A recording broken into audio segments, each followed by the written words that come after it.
The envelope showed up on a Tuesday. Certified mail, red stamp, that official, stomach-dropping kind that screams trouble before you even tear into it. Inside, a $5,000 fine. The charge, unapproved exterior modification. My modification. My ramp. Translation, a wheelchair ramp, bolted right to my front porch, so I could actually get into my own house without crawling. And just to add insult to injury, the HOA president, a woman named Margaret Thornfield, had attached a sickeningly cheerful little sticky note. Remove it in 30 days, or we start foreclosure. She probably thought a disabled Marine, especially one who looked like me, was an easy target. She figured I'd just roll over. But what she forgot, what they always seem to forget, is that Marines don't fight alone. And I still have my squad on speed dial. Section 1 life before the ramp. I bought this townhouse in Whispering Pines for a couple of good reasons. The VA hospital is a quick 10-minute drive, and this corner lot had a decent fenced yard for my dog Tank. He's a German Shepherd, loyal as hell, and needs his space. 22 years in the Corps, 2 tours in the sandbox, 1 particularly nasty IED on Highway 1 outside Kandahar. That blast took my left leg and half my hearing. But hey, I came home breathing. Small victories, right? The ramp was supposed to be a simple thing. Pressure-treated lumber, sturdy handrails, a gentle, low slope. Built exactly to the plans the VA occupational therapy lady drew up. I had the city permit, a doctor's letter, the whole stack of paperwork.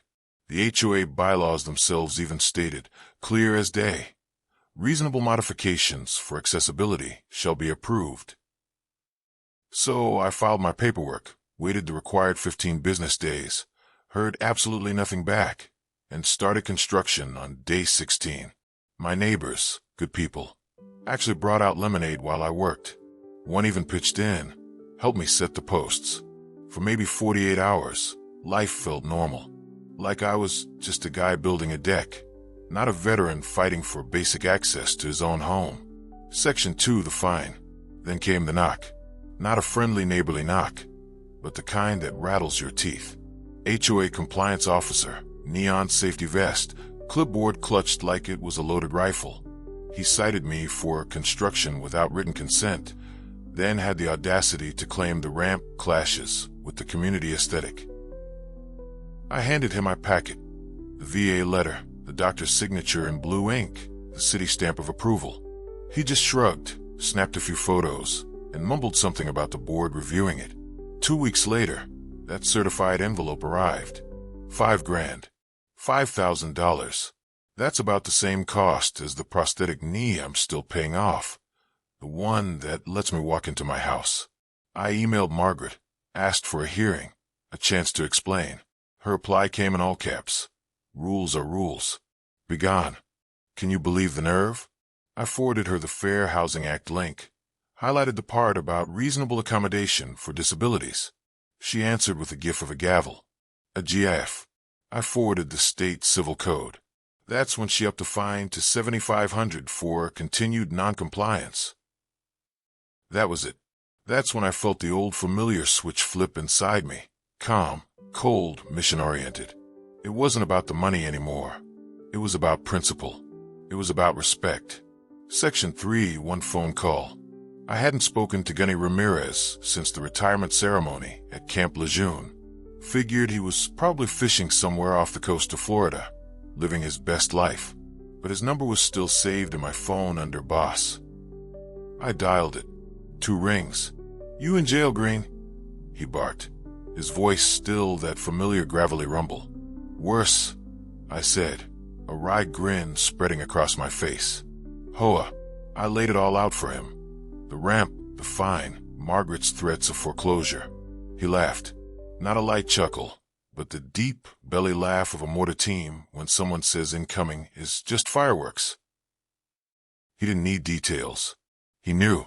He just texted me a date. Saturday, 0900. Emergency HOA meeting. Wear your blues, he said. Bring paperwork. I asked him how many guys he thought he could muster on such short notice. He didn't reply with words, just a thumbs-up emoji. Marines call it a field op. Civilians might call it overkill. Me, I just called it Tuesday. Because when you're a Marine, you know your brothers will always answer the call, no matter how ridiculous the enemy. Section 4 of the meeting. The Whispering Pines Community Center smelled exactly like you'd expect. Instant coffee and a thick layer of desperation. The folding chairs filled up fast. Retirees clutching their pampered poodles, young parents trying to balance toddlers and grievances, and Margaret Thornfield, center row, in a pastel power suit that screamed, "I'm in charge." I rolled in early, dress blues pressed sharp, ribbons lined up perfectly, my prosthetic hidden but clicking softly with each turn of my wheelchair. Behind me, like a perfectly synchronized drill team, 12 Marines filed in. There was Gunny, of course, Staff Sergeant Cho, Doc Alvarez, even Lieutenant Colonel Neff, rolling in his own wheelchair, a Purple Heart license plate bolted to the frame.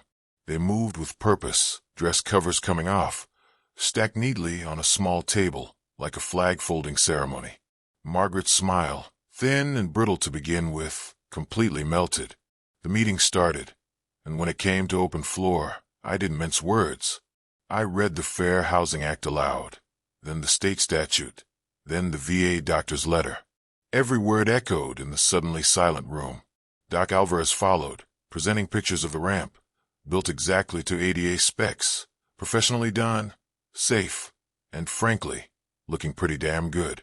Then Staff Sergeant Cho stepped up, a stack of case law printouts in his hands, thick as a phone book. He dropped them on the table with a satisfying, thudding whump. Margaret, flustered, tried to fall back on her old standby. The property values argument. Gunny, ever the tactician, countered with comps from 3 streets over, showing houses with visible ramps on Zillow, and their sale prices were actually up 11%. Margaret pivoted to architectural harmony. That's when Lieutenant Colonel Neff wheeled forward, his eyes locked on hers, unwavering. "Ma'am," he said, his voice quiet but commanding. "Harmony starts with letting a Marine into his own home." The applause that broke out was like a rifle crack, sharp and sudden. Margaret, visibly shaken, immediately called for a closed session. We waited outside, swapping desert stories like we were back in a CHU. The camaraderie a tangible thing. 10 minutes later, the door opened. Motion carried, fine rescinded, ramp approved, and the president's resignation letter was pending personal reasons. Funny how quickly things can change when you bring a little backup. Section 5 Aftermath. The very next weekend, my neighbors threw a block party potluck. Kids chalked flags on the driveway. Someone had hung a banner across my porch. "Welcome home, Staff Sergeant Green." It felt good, really good, to be seen not just as a disabled veteran, but as a valued part of the community. The HOA treasurer, a quiet accountant named Luis who'd been sitting silently through all of Margaret's nonsense, asked me to walk the subdivision with him. We quickly spotted 2 other vets struggling with porch steps, making do with makeshift solutions. I sketched ramp angles on napkins, emailed them the plans I'd used. By fall, there were 4 new ramps in Whispering Pines, all painted to match shutters and trim, blending seamlessly. Property values? They were up 12%. Margaret? Rumor has it she moved to a condo 2 counties over. And guess what? She's apparently running for the board there too. Some battles, it seems, never truly end. Me, I drink my coffee on my ramp every sunrise, tank chasing squirrels in the yard, the metal handrail warm under my palm. Independence, my friends, it tastes like cheap medium roast. If you've ever felt like the little guy getting squashed by a rulebook, smash that like button so YouTube knows you're here for justice. And seriously, drop a comment with your own HOA horror story. Gunny keeps a running PowerPoint for morale. And believe me, some of those are gold. Legal recap in plain English. All right, let's talk brass tacks. The Fair Housing Act, specifically Section 804, isn't just some dusty old law.